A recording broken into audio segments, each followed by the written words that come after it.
Hello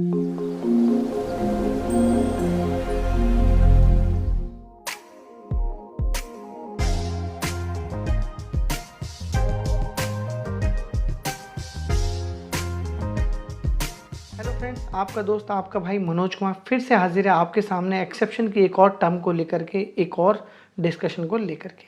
जैसा कि previous videos में हम लगातार एक्सेप्शंस की बात कर रहे हैं, हमने हर एक टाइप के एक्सेप्शन को इजीली अंडरस्टैंड भी कर लिया और रीड आउट भी कर लिया। बेसिकली आज का जो वीडियो है दोस्तों, वो बेस्ड ऑन है यूज़र डिफाइंड एक्सेप्शन और उसके भी किसका, रेज के एक मेथड पर कि रेज एप्लीकेशन एरर बेसिकली करता क्या है और इसकी क्या नेसेसिटी होती है।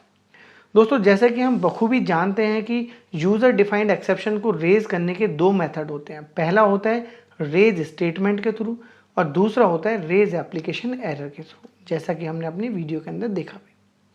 अब हम बखूबी जानते हैं कि अगर हम कोई भी कोड लिखें और उस कोड के अंदर अगर हम किसी भी वैल्यू को अगर हम 0 से डिवाइड करने बैठ जाएं तो उसकी वैल्यू इनफाइनाइट होती है, जिसके लिए सिस्टम ऑटोमेटिकली प्री डिफाइंड या सिस्टम डिफाइंड एक एक्सेप्शन रेज करता है, जिसको बोलते हैं 0 डिवाइड, जिसका कोड होता है ये।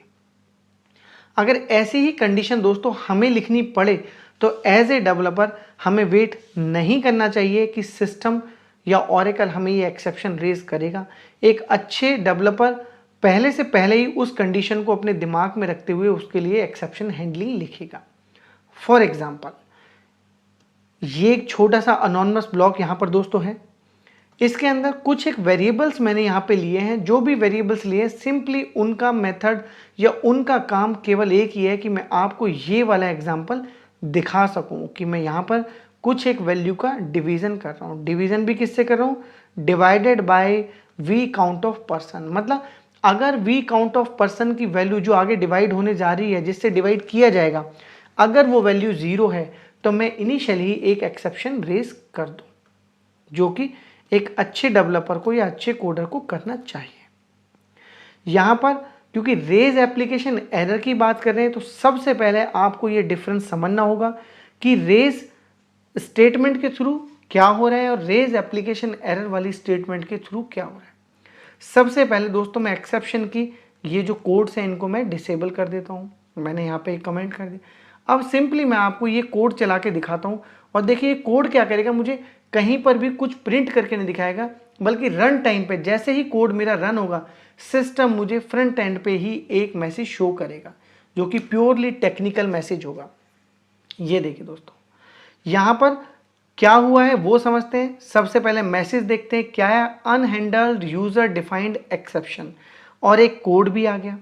क्या हुआ कि आपने एक्सेप्शन लिखा, एक्सेप्शन लिखने के बाद एक्सेप्शन रेज भी किया कि आपका जो डिवाइजर है वो यहाँ पर 0 है। जैसे ही 0 मिला उसने रेज तो किया, लेकिन उसको हैंडल्ड नहीं किया गया, हैंडलिंग नहीं की गई उसकी। अब ये जो मैसेज था, अगर हम इसकी हैंडलिंग कर भी लेते हैं, ये लीजिए मैंने इसकी हैंडलिंग कर भी ली, लेकिन फिर भी इस मैसेज को हैंडल करने के बाद भी सिस्टम को कोई लॉजिकल और जस्टिफाइड मैसेज यहाँ पर नहीं मिलेगा, जब तक कि मैं यहाँ पर कोई मैसेज अपने हिसाब से प्रिंट ना करा दूँ। अभी भी वही आया, यूज़र डिफाइंड एक्सेप्शन, तो कोई चेंज नहीं आया। मतलब मैं एक्सेप्शन को हैंडल करूं या एक्सेप्शन को हैंडल ना करूं, जब तक मैं एक लॉजिकल या फंक्शनल या एंड यूजर के लिए कोई जस्टिफाइड मैसेज नहीं देता हूं, तब तक दोस्तों ये मेरा अनडिफाइंड या अनहैंडल्ड एक्सेप्शन आता है, अनडिफाइंड एक्सेप्शन। ठीक है दोस्तों, ये तो कहानी हुई रेज की। चलते हैं दूसरे एग्जाम्पल। दूसरे एग्जाम्पल बिल्कुल सिमिलर एग्जाम्पल है दोस्तों, बिल्कुल ऊपर के तरीके से, बट डिफरेंस है कि वहाँ पर रेज और वो पर्टिकुलर एक्सेप्शन रेज किया था, यहाँ पर कोई एक्सेप्शन मैंने डिफाइन नहीं किया। रेज एप्लीकेशन एरर को मैंने यहाँ पे यूज़ किया है विद उसके जो 2 मैंडेटरी पैरामीटर्स हैं। पैरामीटर्स क्या है, ये यहाँ पर रेंज होती है, और लॉजिकल और कह सकते हैं फंक्शनल मैसेज यहाँ पे मैंने फ्रंट एंड यूज़र के लिए जो है वो दे दिया है।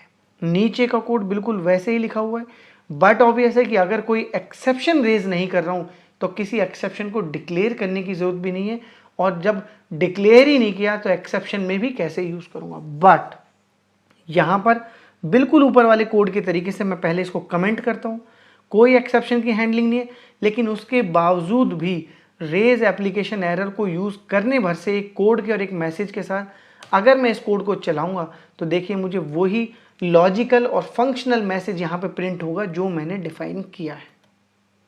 You are not authorize for voting, you are below 18 years. तो ये मैसेज मैंने यहाँ पे दिया है, ये रेज हुआ है।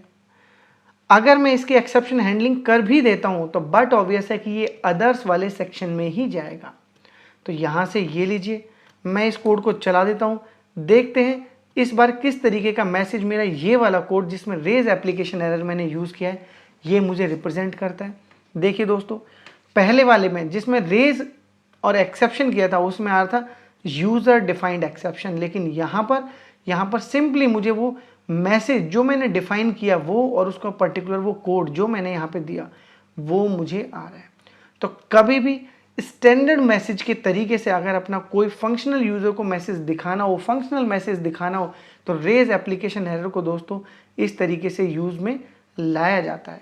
तो दोस्तों ये छोटा सा एग्जाम्पल था रेज एप्लीकेशन एरर को समझने के लिए। आपको और डिटेल में और बेहतर तरीके से पढ़ना है तो आप ओरेकल की PLSQL कोड वाली लाइब्रेरी पे जा सकते हैं, वहाँ पे और इजीली आपको रेज एप्लीकेशन एरर के कुछ और आपको एग्जांपल्स वहाँ पे मिल जाएंगे।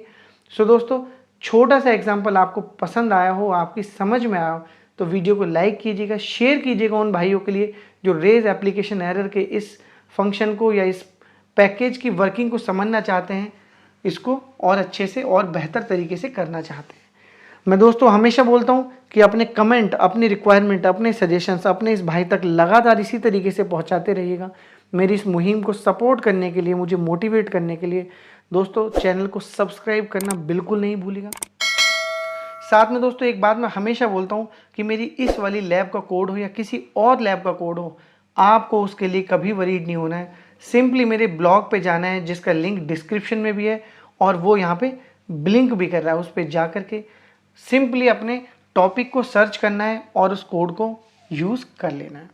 आपके भाई का एक YouTube व्लॉग चैनल भी है, कभी टाइम मिले तो उस पर विजिट जरूर कीजिएगा। फिर से मुलाकात होगी एक नए कंसेप्ट के साथ एक नए वीडियो में। तब तक के लिए दोस्तों थैंक यू सो मच।